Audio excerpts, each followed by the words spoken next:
Hey everybody, welcome back to Let's Play Hearts of Iron 4 New Orders America. Let us continue on from we last off. So, Italy. An interesting country shaped like a boot. How did that happen? I'm not too sure. But what I do know is that I, and apparently the Japanese, have a vested interest in the country. Japan's trying to influence them. I'm going to try to influence them. We want Italy to be on my side. I don't want a Japanese Italy. I want an American Italy. Fitin purges the clique. This is this? Okay, no, it's not you. Which one is this? That's Kazakhstan. Kazakhstan. That's fine. They're not the ones I'm supporting. That's okay. Because Japan already stole the Siberian Republic away from me. I can't have them take more of my things. I like my things. I don't know. I like having stuff. And that stuff includes Italy and Russia. These are the things I like to have in my little pockets. And yet Japan is trying to take them away from me, which is very rude of them to do. They've already taken my San Francisco. They've already taken my Los Angeles. What else could they possibly have? The Japanese and their puppets in the sphere have made several overtures towards the Italians to woo them to their alliance, including offshore technology and favorable access to key resources. We need to take more action to bring Rome into our side, or at the very least prevent those damn Japs from bringing them into the sphere. Is there anything, like, I can do? Because there's something I can do here that regards, that helps Italy.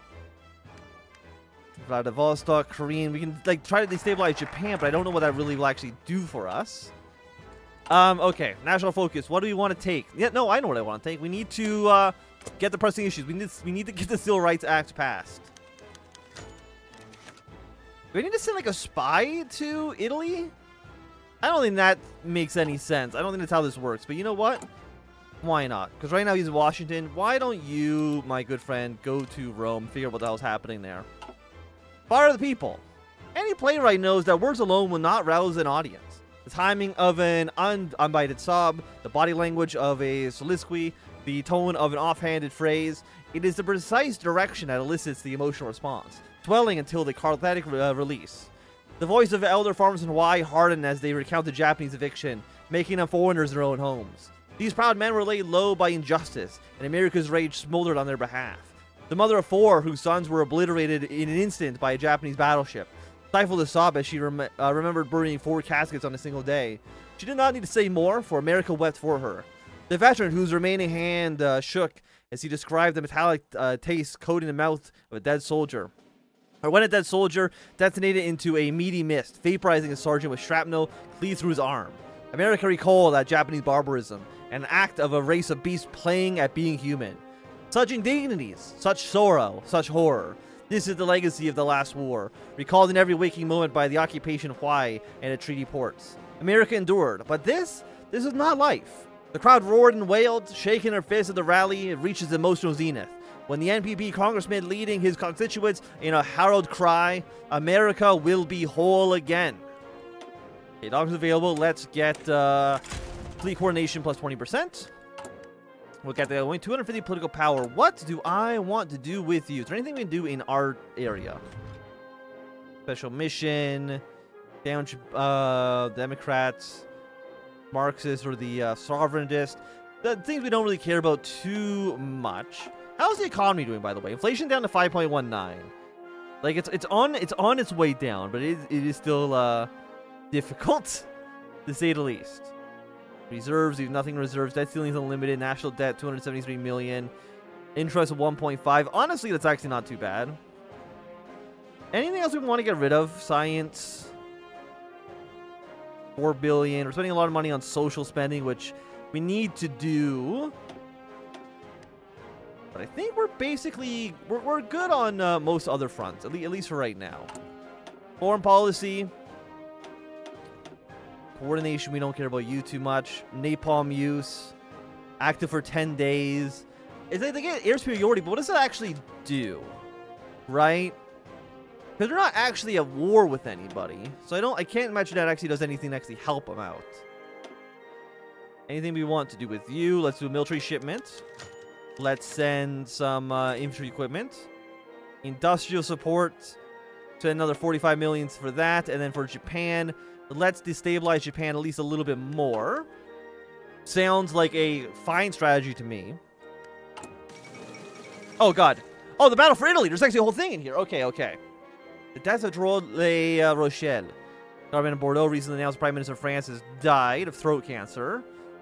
So right now, Italy is Italy. Invest diplomats for Italy. Absolutely. Yes, yes, yes. Okay. It's a good thing I clicked on this button. I feel like this wasn't here a second ago, but we're here now. Battle for Italy. After the collapse of Triumvirate, the Italian nation was left with very few allies. Despite its central position in the Mediterranean, for the most part, Italy remained alone, and it seemed that it would stay that way for a long time. However, both the OFN and the Cooperative Sphere have decided to make overtures to the Italians in an attempt to align them with their spheres of influence. The realization that a rival is attempting to win over the Italians has only made the two powers more keen to win them over. Malinvestment, no investment, then no reply to Rome. You gain one more point for the next issue. The MPP's popularity decreases by a little bit. You know what? I can spend more points on this. We'll send 2 diplomats here. Right now, we gain 4 points for next issue. Social select level of investment. Yes. Okay. Oil and gas. If Italy joins OFN, well, why would I not do the most? Medium investment. I mean, I want to. There we go. Do a medium investment into Italy. Just give the Italians cash. I should have more money than the Japanese do. Can I take a look at our economies here? So my economy right now is GDP per capita 173. Japan is at 135. So we're richer just by per capita. We have a little bit more debt. We're a lot less impoverished. We're better technologically, and we have way better stability as well. Like, things are just better for us. Also, international market. You know what we could do? Market access. I haven't actually looked at this at all. What if we just start selling some stuff that I don't need, right? Let's sell 10,000 of you. Sure. Let's sell 3,500 of you. Let's sell... Do not sell any ICBMs. Let's not put the ICBMs on the market. Let's sell 1,500 tanks. Let's sell 50 jets. Let's throw on 350 convoys. Just add that to the market. Hey, we got pigeons now. That's cool. We love pigeons. And then after that, what do we have? Let's go with the film spike.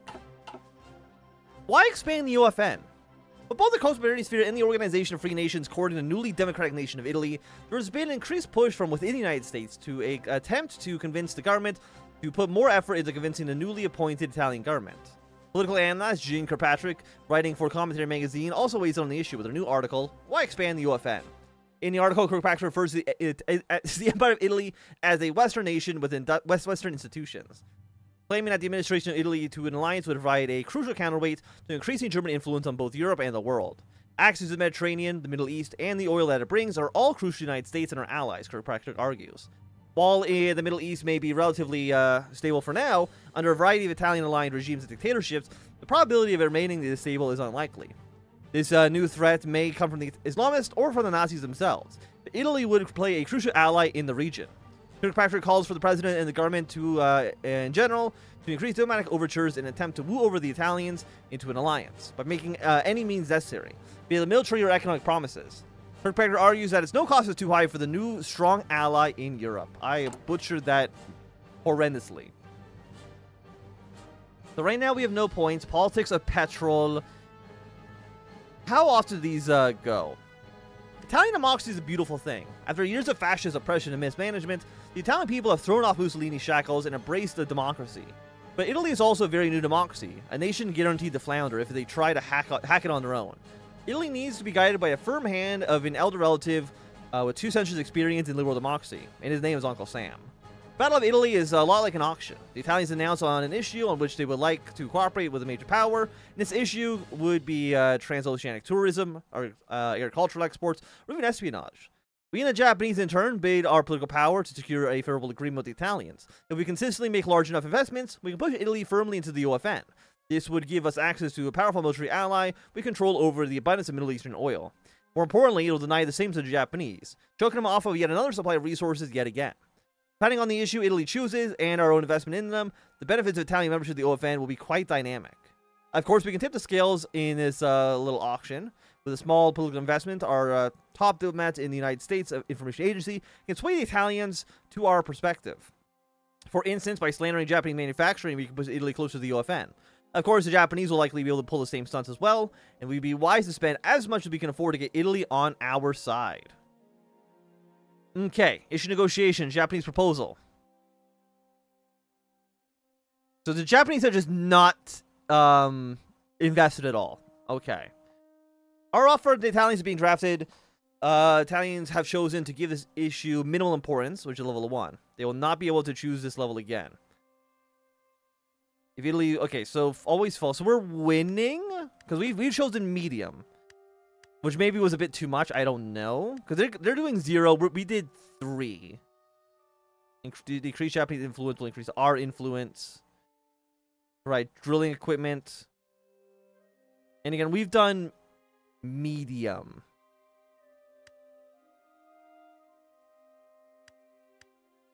Selected our level of things here. We've sabotaged the Japanese a little bit. Let's strike at Iberian terrorism.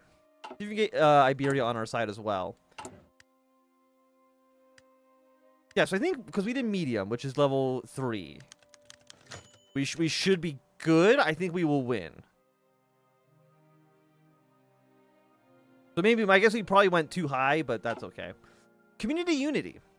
The proposed renovation of Greenwich Village to put to a council vote has failed on a 27 to 24 vote. The project will not move forward, but may be reproposed during the next session. The calm voice of the Speaker of the New York City Council barely registered before it was overrun by cheers from the gallery. Greenwich Village inhabitants and had packed the council room to pressure the representatives against the temptations of the developers lobbying. At the center of the celebration was Jane Jacobs and her Greenwich Village Civic Group volunteers, all devoted New Yorkers determined to keep their homes. This was not Jacobs and the CG's first clash with development projects, pushed by wealthy interests as they had already prevailed once before. Jacobs avoided words like triumph to describe the past successes. What sort of victory was it to be allowed to keep your home? Jacobs and her allies had marched, petitions, protested, and even organized the residents of every building in each affected block to pressure the council members to make their voices heard. The small community of old homes in the 19th century had seemed quite the David to the developers Goliath. However, the development's plan inclusion of the major road cutting through the heart of the community has united the locals. Now the power brokers of New York would retreat, regroup, and rework their plans. Right pressure from the anti-development council members or the right cares offered to key members of the community could see the project squeaking through next time. Whatever came, though, Jacob and her neighbors would be there to meet it. After all, when somebody comes to take your home, you fight. A warrior for the cities. So I don't think we need to do anything regarding Italy right now. I think we've secured our position there by putting way too much money into it, but that's okay. Like, as America, we can afford this. We can afford to throw all of our money, all of our political power into this because we're getting 2.3 per day, and that's with already getting our a national focus. Like, I don't know if we can see how well the Japanese develop their own political power gain. But, I mean, it's pretty nice for us. Politics of petrol, peace conference. Is this for Italy? No, okay, that's for Ukraine. Understandable. Can I push one tile out? Will that make any sense? Intel advantage, 100 breakthrough. The answer is no. We have to take a ton of strength damage for that. So I guess we just stay on the defense for now. For as long as we possibly can. To Prime Minister of Afghanistan. Doesn't matter so much for us right now. And I guess they can go up here, which is just more independence for them, which we don't want them to do. Okay, we have 200 political power, global conflicts, commit even more troops. I don't think we need to. I mean, we might need to actually. Optics will decrease by a small amount. What's our optics at right now? Still at 79.5. So we could. Thing is, too, like that's by 10%. Oh, they're actually going up weekly. Excellent. Excellent. Increases trust in government will go down. I don't know why we would ever scale back troop commitments. That doesn't really seem like it would benefit me too much. But maybe there's something I'm missing with the troop developments, troop deployments. Maybe if we already were floundering a little bit, it would make sense. Okay, so now we've finished this. That means that the rights apps start going through. So let's do eyes on the ports to see what they're doing there. Total annihilation. Do we have any idea what's going on with how many Republicans were on site? It said it would show in this menu, but I don't know where that would be.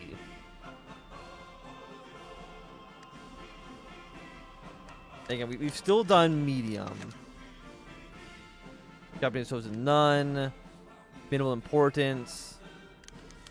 I really wish it showed me what I was at.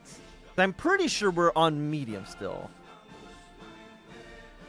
Japanese influence. Ensure Italian quotas. Why would I want to decrease both? I guess I don't know what the reason for that would be. But, you know, let's at least do one price for the Italians, see what that does. Jean Kirkpatrick in Alexandria. Jean Kirkpatrick was at a crossroads in her life. She didn't know exactly what she was going to do or how she was going to get there. She had been a recognizable part of the congressional hearings for a while now, being able to push and pull things in the right direction. Yet, she still wanted more. While she was still very much a woman focused on foreign policy, she wasn't unknown to the world of domestic politics. With her firm belief in the importance of unions and support for civil rights, she fell right in line with Democrats' platform, which made sense. She'd been registered as one for a long time as she could remember. Of course, knowing what party she was a part of didn't help her accomplish her goals, even if she did know what her goals were. It was a Thursday that the answer to a particular question revealed itself. She didn't recognize the name of the caller, nor the DC-based area code, but she was glad that she had been able to pick up. Howard W. Smith of Virginia's 10th Congressional District was retiring, and the Democratic National Convention was looking for a new candidate. Jean Kirkpatrick was the perfect answer to the question. Currently living in Alexandria, right across from the Potomac of Washington, D.C., she's already well known to the political world as a staunch interventionist abroad, and someone who values the importance of unions and progressive policies domestically. Choosing her was a no-brainer for the Democratic National Convention higher-ups, and she was perfectly in line with her goals and beliefs.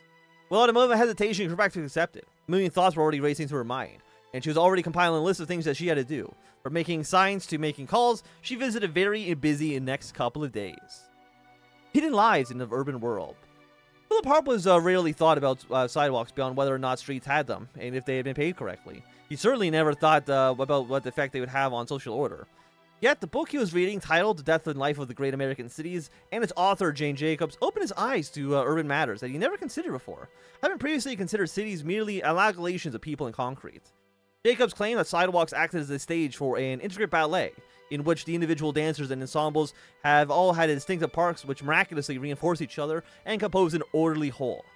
It was through sidewalks that the urbanite interacted with the city around him, with the quality of the sidewalk entirely functioning what was attached to it, be it a store, subway station, or a park.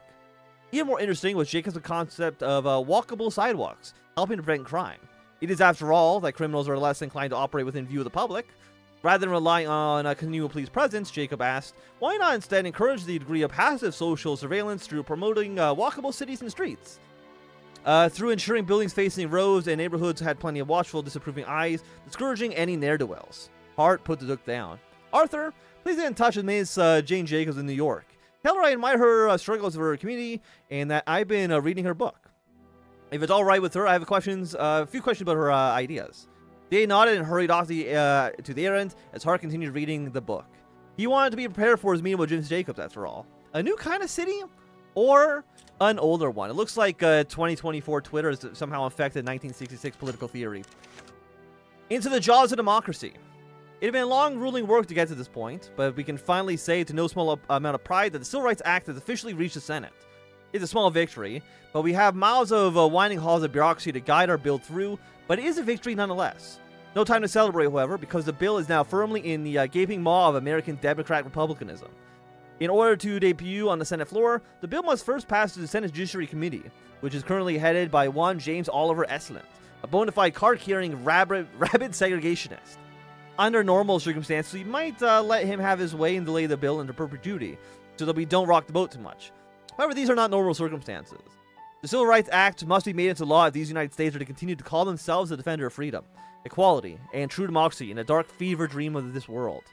As such, it is a necessity that we get this bill past Estland and onto the Senate floor. What option should we pursue?